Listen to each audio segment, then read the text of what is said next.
ba wai yawan al'umma annabi da ake faɗa shi kenan mutum ya yi ta auri mace ya haifi 'ya'ya ta zubar da su hakan nan ba tarbiyya ba ɗaukan ɗawainiya yara su yi yawa, ba wannan ake nufi ba.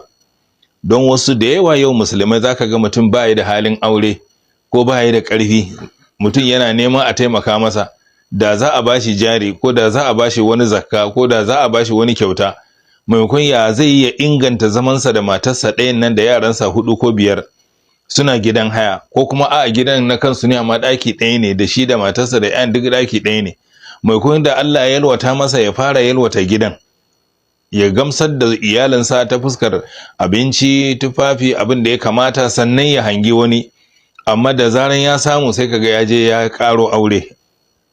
Me yasa sai in kai magana sai ce annabi yace ai aure a hayyafa? Annabi ba wannan irin naka yake nufi ba. Ba irin naka yake nufi ba. Yau da yawa zaka ga matsalar mu shine mu haifi yara mu zubar da su a titi suna bara.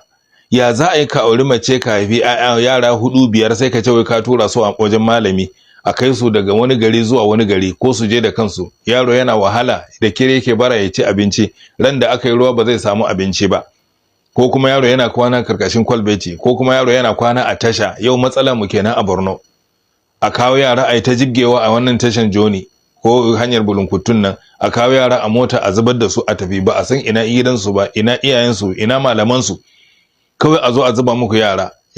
To a haka sai kaga yara su zo su tashi ba tarbiyya, yaro ya zo ya dauki nafef ya su hada kai su zama barayi na satan wayan mutane a cikin nafef, su zama yan daba suna sukan junansu da wuka, su zama yan wane ne ga sunan.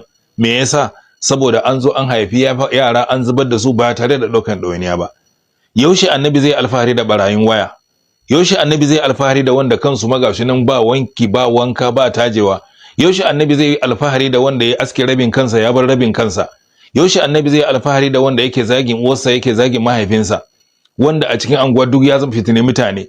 Yaushe annabi zai alfahari da wanda a cikin anguwa yana fitina makotansa, zai je ya kira wasu a unguwanni ya zo su zai sata wa mutane? Yaushe annabi zai alfahari da irin wannan? Yaushe annabi zai alfahari da waɗanda suke haɗa kansu je su saci mutane? Yau mutum ya zama kamar dabba ma in ka sata ka sayar ka ci kuɗin ka ci haramun, amma yau mutane aka mayar da su bayi, za a saci mutum aje a ajiye shi a karbi kuɗi. Yanzu irin wannan ne annabi zai alfahari da ku? Wallahi ba ku bane ake nufi anan, ba ku bane ake nufi anan. Ana nufin wanda annabi zai alfahari da yawan su sune waɗanda suka rike kalmar la ilaha illallah, sun dauki ɗawainiyar da Allah ya ɗora musu su sauke, ɗawainiyar sunnar annabi sallallahu alaihi wasallam sun sauke, sun zauna da iyayensu lafiya, sun zauna da makotansu lafiya, su ma da suka kai manzilin auren sun samu ƴaƴa da iyalai sun ba su tarbiyya ta addini. ƴaƴansu ko ka gansu a masallaci, ko ka gansu a wajen haddan Qur'ani, ko ka gansu a makaranta, ko ka gansu a wajen koyon sana'a, suna taimakawa iyayensu dan kuɗin da suka samu.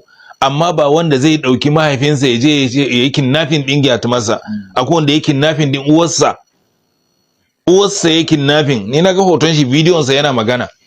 Yanzu wannan ne annabi zai alfahari da shi, wanda yake cewa ka bi iyayenka ka samu aljanna? Allah ya ce wala takullahuma uffin wala tanharhuma. Allah ya ce ga yadda wahar gyatumarka ta dauki dawaniyanka a ciki, amma wai gyatumarka zaka zo kai hada kai da wasu ku saci gyatumarka, ku je ku aje. Wai da aka tambaye shi wai shi ba ya da abin da zai ci, ba ya da abin da zai yi, wai su ƴan uwansa sauran sun kyale shi suna da kuɗi, saboda haka su zo su fanshi uwar, shi ya ci kuɗi ya ci abinci da shi, yana yi kuma Allah ya kama shi. Yanzu irin waɗannan ne yau su waye suke kidnapping, su waye suke satan waya, su waye suke satan takalma a masallaci, su waye suke fada su soki junansu suna kashewa. Yanzu waɗannan ai in ana zancen annabi yayi ceto, annabi yayi alfahari, waɗannan duk za a ware su. Annabi yana alfahari ne da alladhina amanu wa amilus salihati tuba lahum wa husna ma'ab. Irin waɗannan ne wanda sun yi imani sun yi aikin kwarai. Saboda haka yawan al'umma da annabi zai alfahari da su, in kai irin wancan tunanin ne dole ka dawo.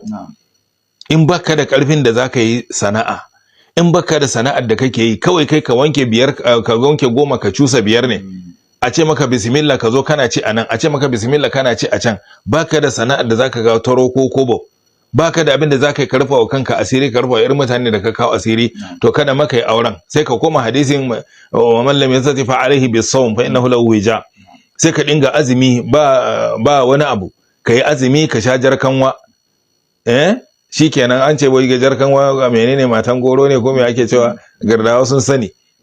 To irin wannan sai ka je ka yi ka zauna lafiya, ka yi mafarkenka, amma ba dai ka sauka haifi yara ba ka zubar.